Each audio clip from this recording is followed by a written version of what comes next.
তো প্রিয় ছাত্রছাত্রী, আজকে টেট এক্সামের লিগে যে সেকেন্ড বেজ আমরা শুরু করতে যাইতেছি, এটার ব্যাপারে কথা বলার লিগে একটা ভিডিও নিয়ে আইছি।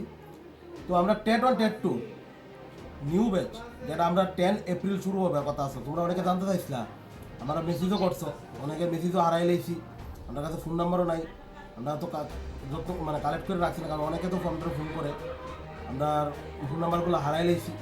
তোমরা এই ভিডিওর মাধ্যমে আমরা কইতে চাই যে টেট 1 এবং টেট 2 কিন্তু সায়েন্সও আছে, আর্টসও আছে।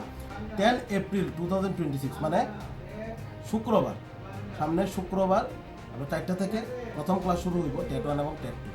তোমরা অবশ্যই টেট 1 এবং টেট 2 যে কমন ক্লাস আছে এটা আমরা শুক্রবার থেকে শুরু করতে চাইতেছি। আর তোমরা যারা যারা এডমিশন নিতে চাও তোমরা নিজে দেওয়া নাম্বারে কল করতে পারো। আর তোমরা অবশ্যই যারা যারা ডাইরেক্ট এখানে আইবা, কল না করলে তোমরা অবশ্যই 3:30টার দিকে আইবা, কারণ নাহলে ক্লাসের আবার লেট হয়ে দেবো। আর টেটের যে সেকেন্ড বেচটা শুরু করতে এটাও টেট 1-এর মতোই, আর অনলাইন অফলাইন ক্লাস দুটোর মতোই থাকবো। আর আপনার যে ম্যাথ ক্লাসটা আছে, ম্যাথ ক্লাস, ইবিএস ক্লাস, ঠিক আছে, এই 2টা ক্লাস আমরা অবশ্যই রেকর্ডিং করবো। আমরা রেকর্ডিং শুধু 2টা ক্লাস দিব, আর বাকিটি তোমরা অনলাইনে করতে লাগবো, লাইভ ক্লাস করতে লাগবো। তার সঙ্গে আমরা আপডেটেড নোট আমরা প্রোভাইড করবো তোমরা। আর আমরা এখানে ভিতরে সাবজেক্ট ওয়াইজ ক্লাস ওয়াইজ এবং টিচার এক্সপিরিয়েন্স টিচার মিল্লা পড়াইবো, যারা আগেও সিলেকশন দেওয়া হয়েছিল জেএস ইনস্টিটিউশন থেকে।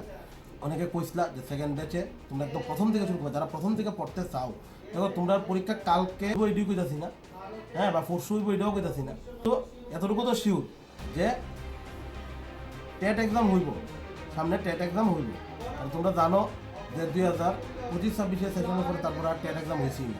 আমরা টেট এক্সাম হইব, ভবিষ্যতে শিক্ষক শিক্ষিকা হইতে চাও তোমরা অবশ্যই তোমরা একটু টাইম দাও। আশা করি আমরা যে সাবজেক্টের টিচার আছে, আমরা ক্লাস তোমরা অনেক হেল্পফুল হইব। আর আমরা প্রতিটা টপিকের শেষে আমরা মক টেস্ট নিব, প্লাস টেট এক্সামের আগে যেটা গতবারও দিয়েছিলাম, আমরা এবার 10-12টা মতো আমরা ফুল লেন্থ মক টেস্ট বানাবো, ঠিক আছে। তো তোমরা প্রিপারেশনটা আরও বুস্ট করবার লেগে তোমরা কল করতে পারো যে ইনস্টিটিউশনের নিচে দেওয়া নাম্বারে। নমস্কার।